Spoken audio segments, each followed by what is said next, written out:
তোমাদের সকলকে both side প্লেসমেন্টে স্বাগত। দেখো, কর্মক্ষেত্রে কী কী খবরগুলো এ সপ্তাহে গুরুত্ব সহকারে প্রকাশ করা হয়েছে। যেমন উত্তর 24 পরগনায় 432 জন স্বাস্থ্যকর্মী, এই একটা খবরকে তারা বড় করে হেডলাইন করেছে। অতএব এইটা ডিটেলসে দেখিয়ে তোমরা সেই মতো অ্যাপ্লাই করতে পারো। দ্বিতীয়ত আর একটা মাজাগাঁও ডক শিপ বিল্ডার্স 518 জনের মতো অ্যাপ্রেন্টিস ট্রেনিং হিসাবে নিচ্ছে। অতএব এখানে বিভিন্ন রকম ট্রেড আছে, যারা ITI পাস করা রয়েছে একাধিক ট্রেড, সেই ট্রেডগুলোতে কোনটার কতগুলো শূন্য পদ আছে সেই মতো দেখে বুঝে অ্যাপ্লাই করতে পারো।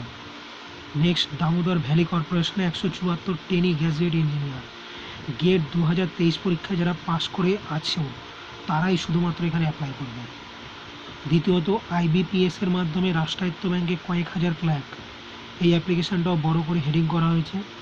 পাশাপাশি 161 জন ম্যানেজমেন্ট ট্রেনিং ন্যাশনাল ফার্টিলাইজার্সে, পাশাপাশি অর্ডিন্যান্স ফ্যাক্টরিতে 140 জন তরুণ তরুণীকে অ্যাপ্রেন্টিস ট্রেনিং, এই রকমের একটা খবর ডিটেলসে তারা প্রকাশ করেছে। আশা করি চ্যানেলটা তোমরা লাইক করবে, শেয়ার করবে, সাবস্ক্রাইব করবে। ধন্যবাদ।